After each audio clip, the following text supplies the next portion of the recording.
Hey everyone. Today we're going to be doing our best not to awaken the cursed mad god Azathoth as we discuss how Sleeper faction relates to using the components of the Azathoth expansion.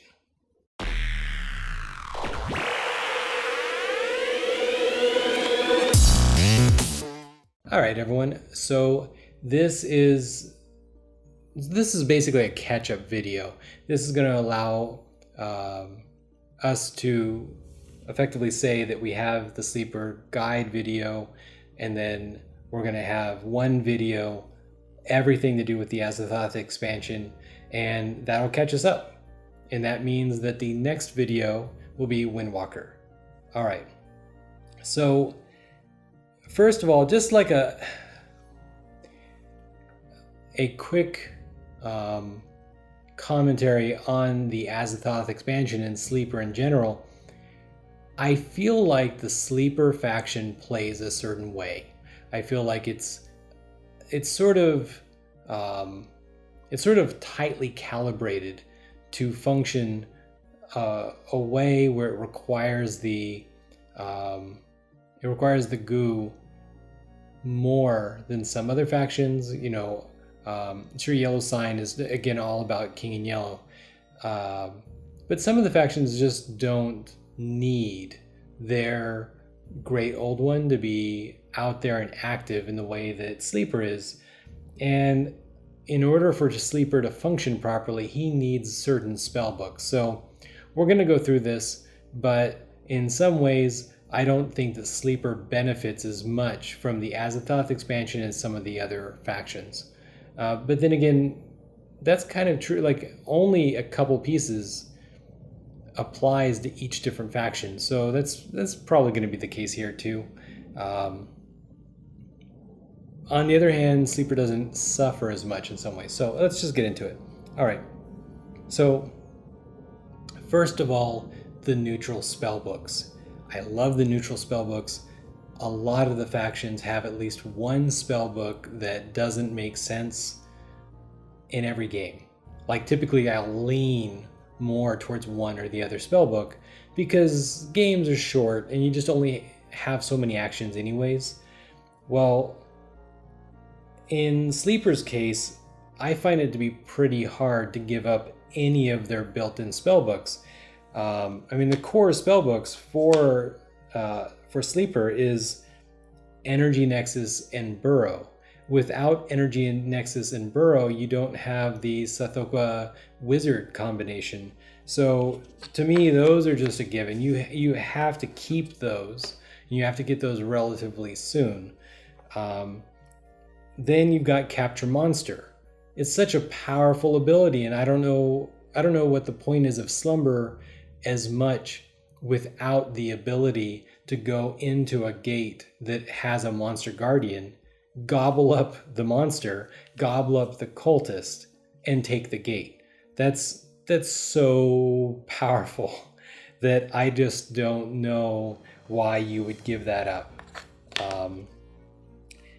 You have Demand Sacrifice. Demand Sacrifice is the spell book where your enemy chooses one of the following options before a battle with you. Either you gain an Elder Sign, or all of their kill results count as pains on your units in this battle. Now, I don't think this one actually is required. Now, I get it. I know Tsathoggua Sleeper has a problem in that they don't get Elder Signs, but the reality is that your enemies aren't probably going to give you Elder Signs anyways unless you're really far behind, and if you're really far behind, maybe it doesn't even matter anyways whether you got them or not. So I think Demand Sacrifice is on the chopping block. I think that it's nice. I like it. It keeps people from messing with you while you're trying to sleep. However, it's possible, depending on the psychology of your enemies, your friends, it could be eligible for replacement. Cursed Slumber. So again, Sleeper,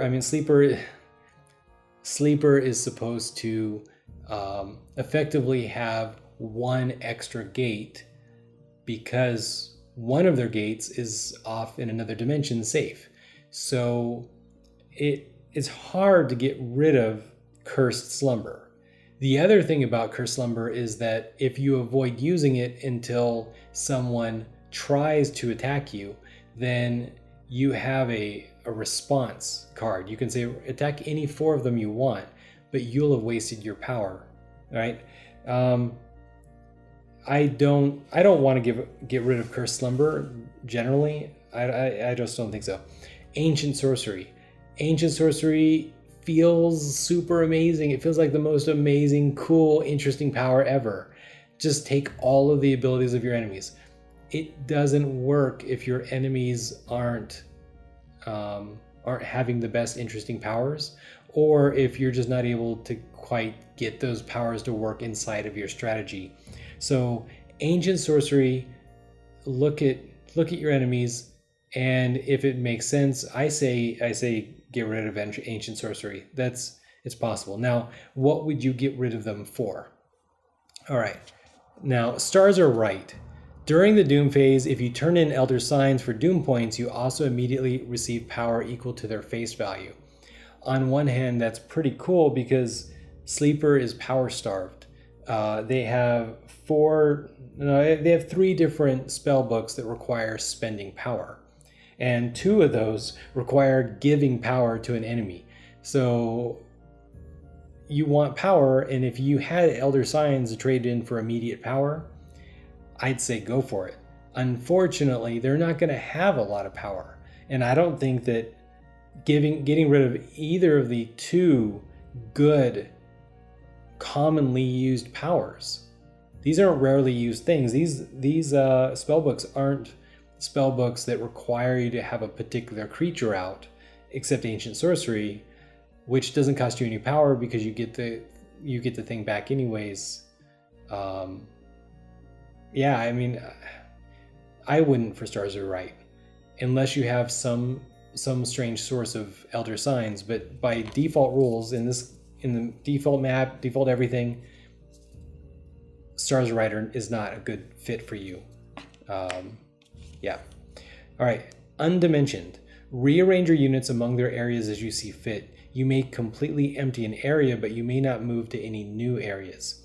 So that could be interesting, but you don't have a lot of power. You already have a move action in the case of Burrow.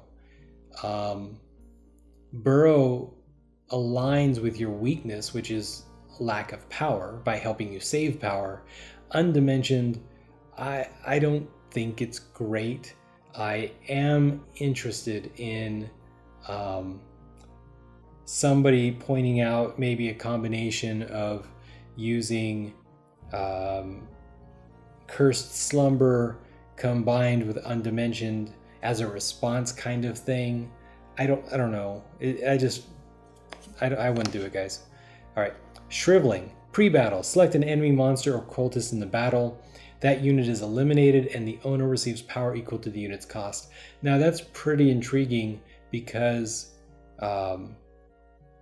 between Capture Monster and Shriveling, you would have 2 ways to get rid of 2 monsters. And that could really frustrate another player. Now, obviously, they could just resummon that unit because that's part of Shriveling, is they get the power back and then they could summon something again. But if you've already taken the gate, meaning like you've eaten the cultist or whatever, then they couldn't resummon the creature, at least not where you are. So I think Shriveling is a strong pick for Sleeper faction. I love Shriveling for almost everybody. I just think it adds so much possibility to your strategy, and yeah, I think Shriveling's good. All right, Umar at Tawil. Maybe. Gates cost you 1 less power to create. Now, I think that is possibly a very cool power. Gates cost you 1 less power to create. If you can end your turns using slumber, using lethargy, you could possibly build several gates at the end of the turn and then get off some amazing rituals. And you only need a couple rituals to lock in the win if you have enough gates, right? If you're not crowded on the board, if you can actually spread out and take advantage of it, Umar at Tawil could be pretty amazing. Yeah, I think Umar at Tawil could be pretty intriguing. I don't know that. I don't know. Seems hard, but you've got to make a choice. Are you going to steal gates from other people, taking away points from them at the same time as helping beef things up? It's going to cost you more power than creating 2 power cost gates. However, it then hurts your enemy. On the other hand, if people stay away from you because they don't want you to wander in and gobble up their things at the end of the turn, then you may be better off with Umar Tetewil. That's how I would go. Combative game, I would not want Umar Tetewil. The map's going to get filled up and then it's not going to be useful anymore anyways. But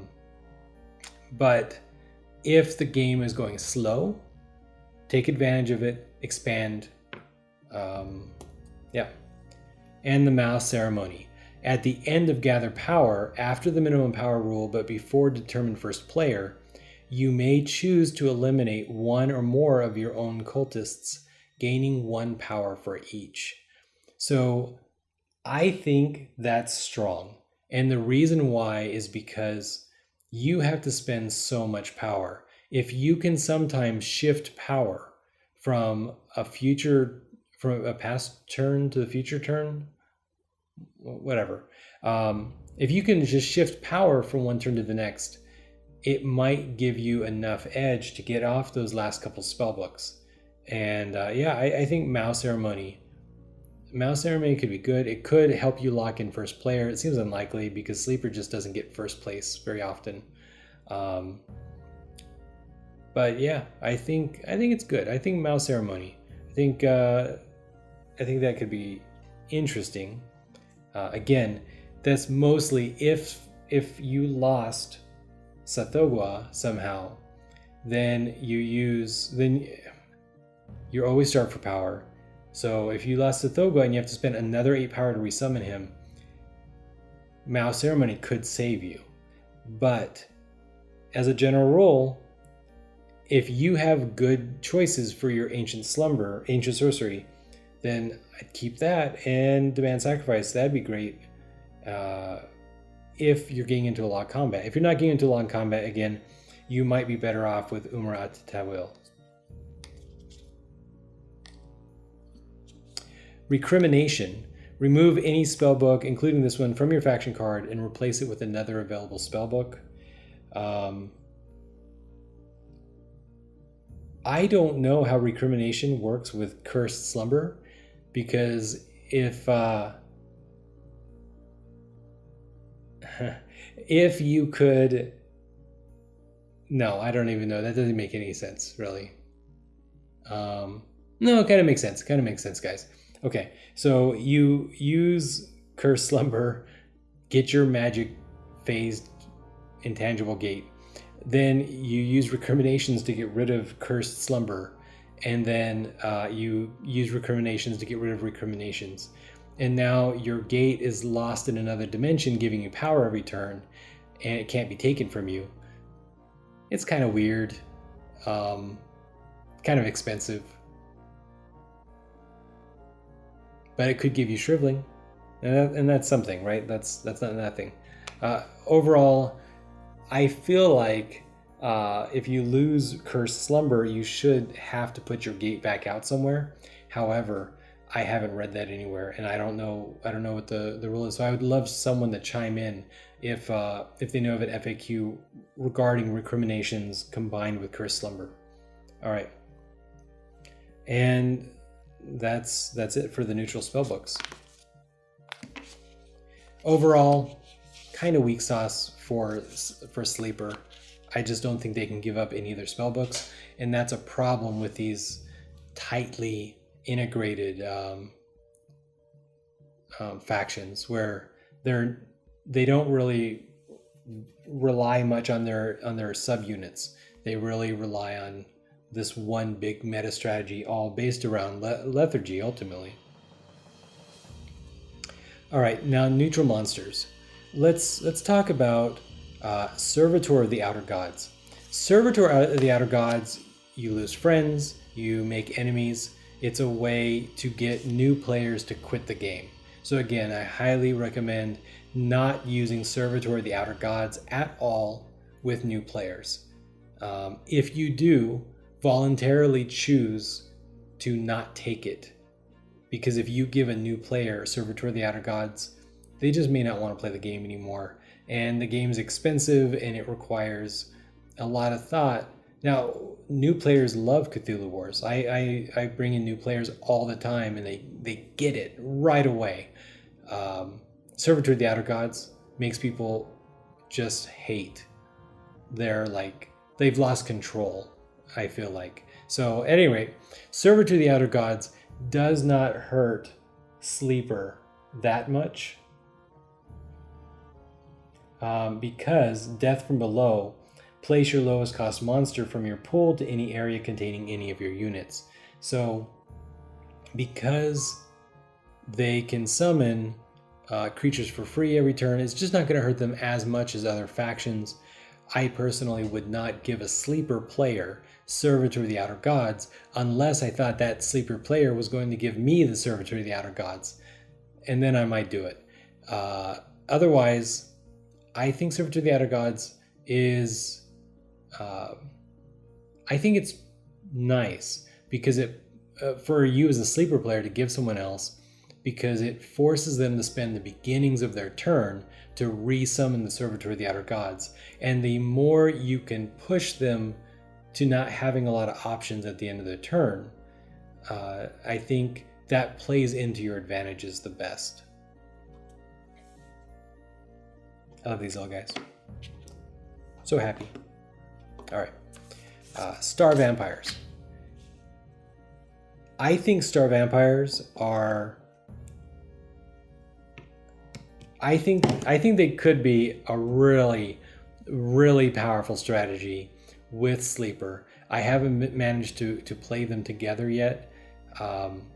We only play with a couple of the neutral creatures in any particular game, and we kind of vote as far as which ones we play in. So I just haven't played Sleeper in a game with Star Vampires. However, if I did, I really think that you can take Star Vampires at the end of a turn and pick on cultists and or other zero cost creatures.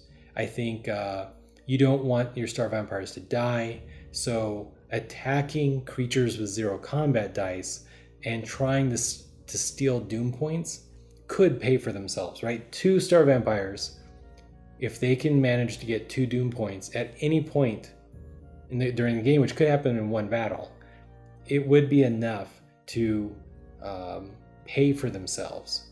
Obviously, you basically lost the game if you don't at least get 2 Doom points from the... It's not that you lost the game, but you're more likely to lose the game if you spent 2 Doom points and then don't actually manage to get their powers off.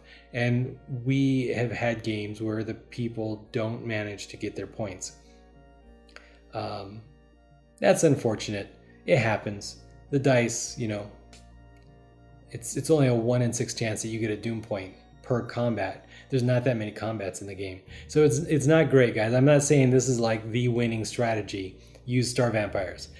What I'm saying, though, is that you get to wander around the board at the end of the round, possibly at least get off 1 2 attacks or 1 or 2 gate steals. And Star Vampires could be an interesting strategy to try to get an attack off. Ideally 3 vampires all in one place, but you just can't afford much, and that's ultimately sort of a big problem. Is the fact that you don't have the power to afford a lot of other creatures. All right, Dimensional Shamblers. Just a moment on the cost thing. We often have games where people spend the 2 doom points and get 1 monster, and that's it. They only get the 1 monster because they just can't afford the power to summon another one. And I kind of think that that's okay, because they had the option to spend more power for more of them, right?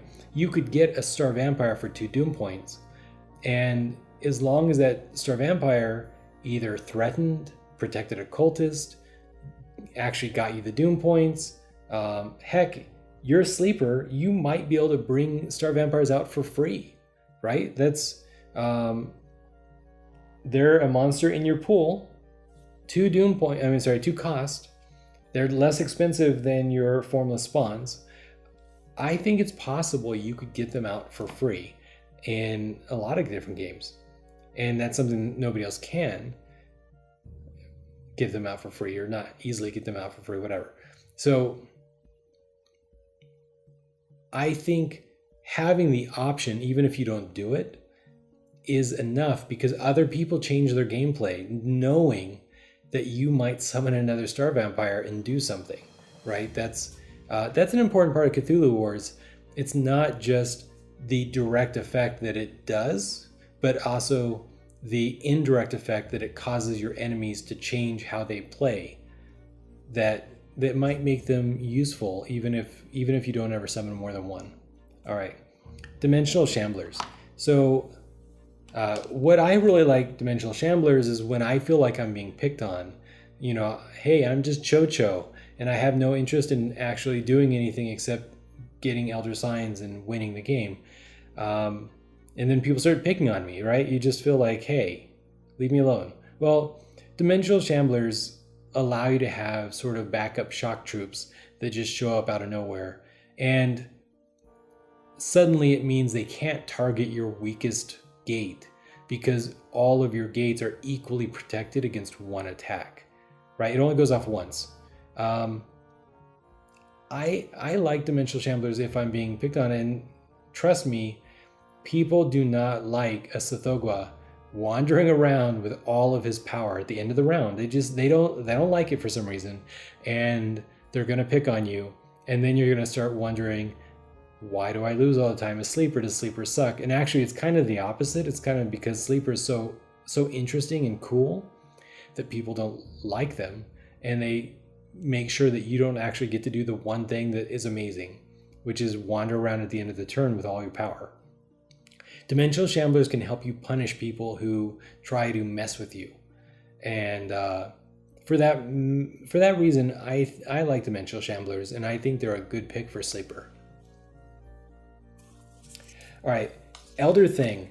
So I am afraid of Elder Thing as a sleeper player, and this is why. If a Elder Thing gets into your space with Tsathoggua, now Tsathoggua cannot use lethargy anymore. No, wait, just think about that. Sleeper is really, I mean, there's Sleeper, and their great old one has a power named lethargy. This is their thing. This is what they do. You could argue that Cthulhu does not need to devour people.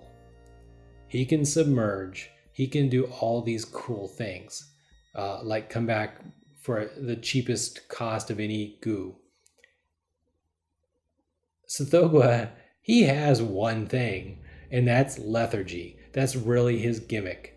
And if you put an Elder Thing there, then the player has to choose. Do they initiate combat or not? And that's a bad choice. That sucks. The Elder Things are not probably going to chase Nyarlathotep down to block him from using Harbinger. And they're going to be used as a defensive measure to block Cthulhu from using Devour.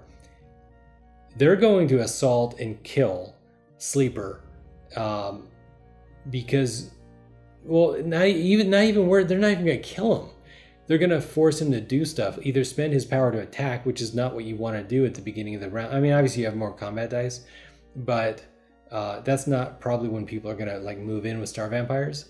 The worst combo is Nyarlathotep sends in some Star Vampires in the middle of the round. You're kind of weaker. He has a little bit less power, right? Because his power is based off the power of your enemy's current power. So Nyarlathotep's gonna sweep in with some flying star spawn, or I mean Elder Things, and yeah, it's just gonna suck. It's just gonna suck, because they're gonna run you out of power, and if they run you out of power, then the whole game is balanced, assuming that you're gonna have lethargy, and you won't. So with that, you can use Capture Monster to counter it, and that's good, as long as Nyarlathotep doesn't come with him, which is what I would do. I would always bring Nyarlathotep with my Elder Things to pick on Sleeper.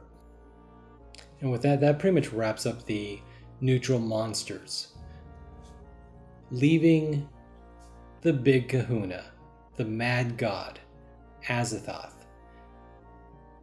All right, so with Azathoth, you have to spend between 2 and 8 power, right? 2 and 8 power, and you have to decide if you're willing to risk 8 power, right? 2 power, pretty nice.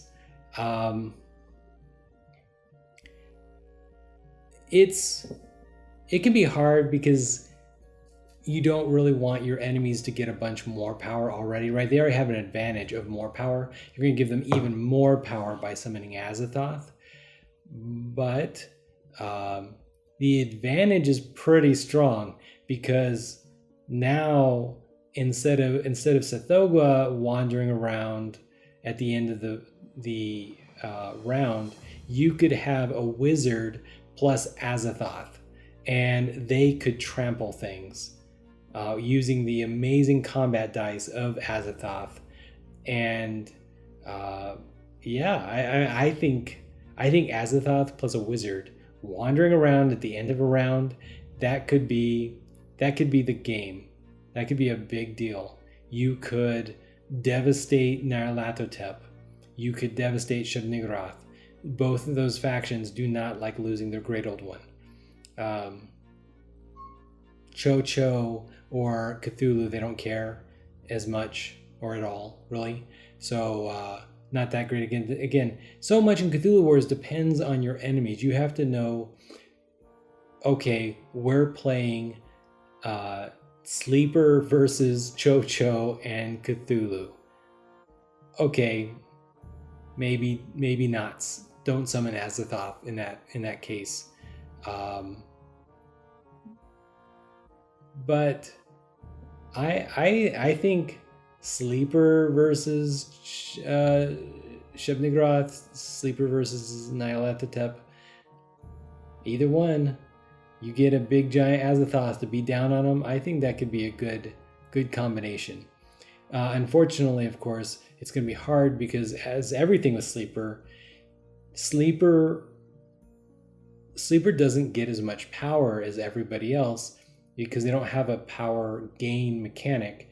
And what does that mean? Well, that means they are relying off of death from below to summon free monsters. It's not that they don't have a net effect of the same. If everybody else has 12 power on average per turn, plus a 2 power bonus mechanic, Sleeper is going to be in the same boat, but he's going to get an average of 10 power plus a free monster, something like that. So you just have to keep in mind most of the neutral stuff, if it costs a lot of power, they're not going to be able to, Sleeper's not going to be able to leverage it as well as everybody else.